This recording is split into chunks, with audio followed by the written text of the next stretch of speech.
I was recently at a meeting with some union leaders from across the country, a wonderful, a powerful meeting, and the basic concept of the meeting was, okay, well, the Dems aren't going to help us, so what do we do?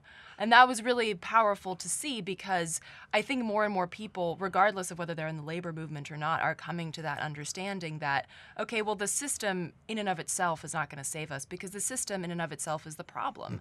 So I think previously in activism, when I joined the anti-war movement, it was like, let's just get a Democrat and let's get rid of Bush and we'll be okay. And then, Obama ramped up the war machine. And so I think what folks are really grabbing onto is that, okay, well, maybe it's not just a matter of which party, maybe it's the two-party system and this whole structure that is perpetuating the ills that we're all suffering under. Yeah, we're coming up to a presidential race that is going to bring all of that to the fore, literally inside the Democratic Party, where you're beginning to see more and more of a tension that's not so clear.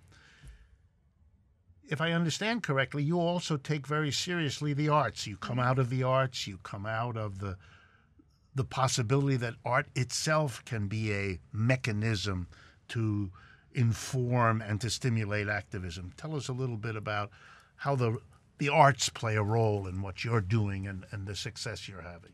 Well, put simply, art inspires.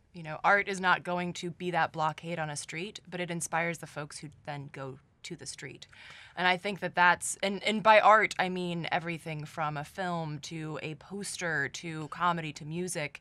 And I think if everybody just sat and thought about it for a second, what is it that inspired you to do something in terms of activism? I'm sure most people could think of, oh, I saw that really amazing poster, or I saw that really amazing banner, or that song that got stuck in my head, or what have you. I think that is a really powerful tool to bring people in, and something that I used to do at my shows when I had a band it was very insidious. You bring people in and you're like, hey, you're going to a rock show. Isn't that cool? And then you'd go up on stage and you'd start smashing capitalism.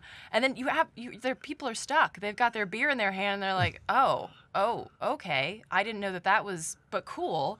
And then on their way out, you've got people tabling for various issues. And so you basically, art is kind of the back door into people's minds, because it hits them emotionally, and then they start to personally go over it in their mind, as opposed to handing them stats and being like, hey, here's proof that climate change is a problem. Stats are difficult to grab a hold of, and sometimes people are like, no, I don't want to. But art is an emotional response first, and then it becomes a mental response. And I think that's a really powerful and indeed insidious way of getting to people and in these ways.